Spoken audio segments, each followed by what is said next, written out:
अंतिम इच्छा समय के साथ साथ राजा कृष्णदेव राय की माता बहुत वृद्ध हो गई थी।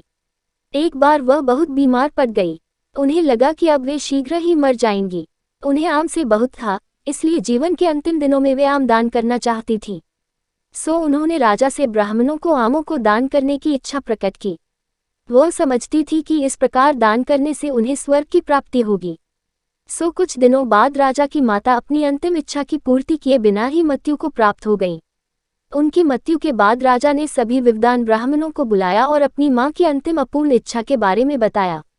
कुछ देर तक चुप रहने के पश्चात ब्राह्मण बोले, यह तो बहुत ही बुरा हुआ महाराज, अंतिम इच्छा के पूरा न होने की दशा में तो उन्हें मुक्ति ही नहीं मिल सकती। वे प्रेत योनि में भटकती रहेंगी। महाराज, आपको उनकी आत्मा की शांति का उपाय करना चाहिए। तब महाराज ने उनसे अपनी माता की अंतिम इच्छा की पूर्ति का उपाय पूछा। ब्राह्मण बोले, उनकी आत्मा की शांति के लिए आपको उनकी पुण्यतिथि पर सोने के आमों का दान करना पड़ेगा। अतः राजा ने मौ की पुण्यतिथि पर कुछ ब्राह्मणों को भोजन के लिए बुलाया और प्रत्येक को सोने से बने आम दान में दिए। जब तेनालीराम को यह पता चला तो वह तुरंत समझ गया कि ब्राह्मण लोग राजा की सरलता तथा भोलेपन का उठा रहे हैं। सो उसने उन ब्राह्मणों को पाठ पाने की एक योजना बनाई। अगले दिन तेनालीराम ने ब्राह्मणों को निमंत्रण पत्र भेजा। उसमें लिखा था कि तेनालीराम भी अपनी माता की पुण्यतिथि पर दान करना चाहता है, क्योंकि वह भी अपनी एक अधूरी इच्छा लेकर मरी थी।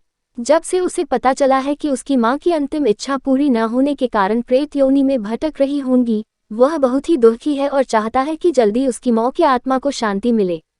ब्राह्मणों ने सोचा कि तेनालीराम के घर से भी बहुत अधिक दान मिलेगा, क्योंकि वह शाही विदूषक है। सभी ब्राह्मण निश्चित दिन तेनालीराम के घर पहुंच गए। ब्राह्मणों को स्वादिष्ट भोजन परोसा गया। भोजन करने के पश्चात सभी दान मिलने की प्रतीक्षा करने लगे। तभी उन्होंने देखा कि तेनालीराम लोहे के सलाखों को आग में गर्म कर रहा है। पूछने पर तेनालीराम बोला, मेरी माँ फोड़ों के दर्द से परेशान थी। मृत्यु के समय उन्हें बहुत तेज दर्द हो रहा था। इससे पहले कि मैं गर्म सलाखों से उनकी सिकाई करता, वह मर चुकी थी। अब उनकी आत्मा की शांति के लिए मुझे आपके साथ वैसा ही करना पड़ेगा जैसी कि उनकी अंतिम इच्छा थी। यह सुनकर ब्राह्मण बौखला गए। वे वहां से तुरंत चले जाना चाहते थे। वे गुस्से में तेनालीराम से बोले कि हमें गर्म सलाखों से दागने पर तुम्हारी मौ की आत्मा को शांति मिलेगी। नहीं महाशय, मैं झूठ नहीं बोल रहा। यदि सोने के आम दान में देने से महाराज की मौ की आत्मा को स्वर्ग में शांति मिल सकती है, तो मैं अपनी मौ की अंतिम इच्छा क्यों नहीं पूरी कर सकता। यह सुनते ही सभी ब्राह्मण समझ गए कि तेनालीराम क्या कहना चाहता है। वह बोले, तेनालीराम, हमें क्षमा करो, हम वे सोने के आम तुम्हें दे देते हैं, बस तुम हमें जाने दो। तेनालीराम ने सोने के आम लेकर ब्राह्मणों को जाने दिया, परंतु एक लालची ब्राह्मण ने सारी बात राजा को जाकर बता दी। यह सुनकर राजा क्रोधित हो गए और उन्होंने तेनालीराम को बुलाया। वे बोले, तेनालीराम, यदि तुम्हें सोने के आम चाहिए थे तो मुझसे मांग लेते। तुम इतने लालची कैसे हो गए कि तुमने ब्राह्मणों से सोने के आम ले लिए। महाराज, मैं लालची नहीं हूँ, अपितु मैं तो उनकी लालच की प्रवृत्ति को रोक रहा था।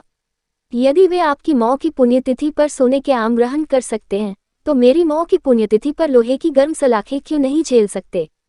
राजा तेनालीराम की बातों का अर्थ समझ गए। उन्होंने ब्राह्मणों को बुलाया और उन्हें भविष्य में लालच त्यागने को कहा।